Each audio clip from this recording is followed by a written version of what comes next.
Sandals para sa batang lalaki naman nga yung pinagawa sa akin ng isang purchaser. Kaya for today's story, i-share ko naman yung journey namin itong napaka-cute na sandals na ito. Pagkatapos ko nga mapadala yung tatlong unang order sa akin, ay sinimulan ko na rin agad na makrochet yung sandals nga na pinapagawa sa akin. Bale, sinimulan ko muna nga iyan sa paggawa ng mga soles. Kinabukasan na nga ito at babiyahin na rin nga kami from Manila to Baguio. Pero bago nga kami hinatid sa terminal ay dinaan muna kami ng lola at lolo ni Via dito sa Burger King restaurant. After nga namin kumain ay hinatid na rin agad nila kami sa terminal ng Victory Liner dito sa Cubao. 11 AM pa lang nga ay nandito na kami sa terminal pero yung ticket nga namin ay pang 3 PM pa. Kaya nilabas ko na rin nga agad itong aking project para magawa ko na rin nga ito habang kami nag-aantay. Kaya habang nag-duty nga ako kay Via dyan ay tuloy-tuloy din ako sa paggawa dahil kailangan ko nga matapos yan dahil kinabukasan nga ay kukunin na rin ito ni purchaser. Bali dito nga ay tinahi ko lang yung 4 na soles na ginawa ko at yung ginawa ko nga pagtahi dyan ay slip knot.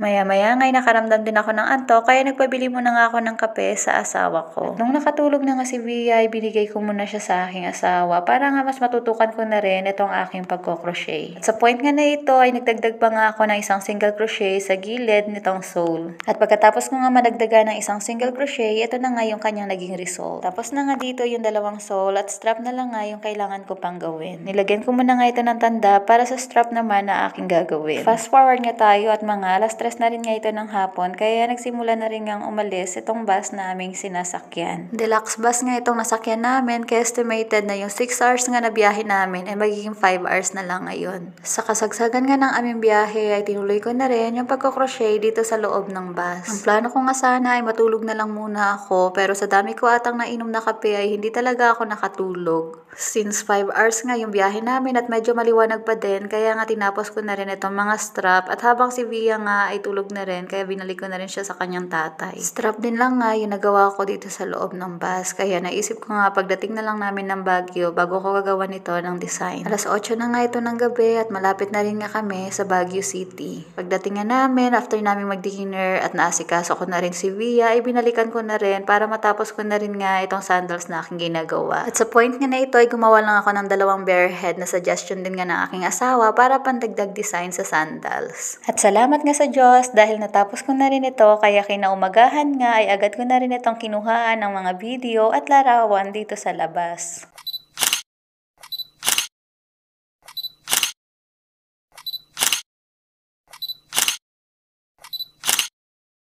Pagkatapos ko nga makuha ng larawan na iyan ay agad ko na rin itong binalot dahil maya-maya nga ay kukunin na rin iyan ni purchaser. Hanggang dito na lang muna yung aking story. Ako si Mama Care. Thank you for watching!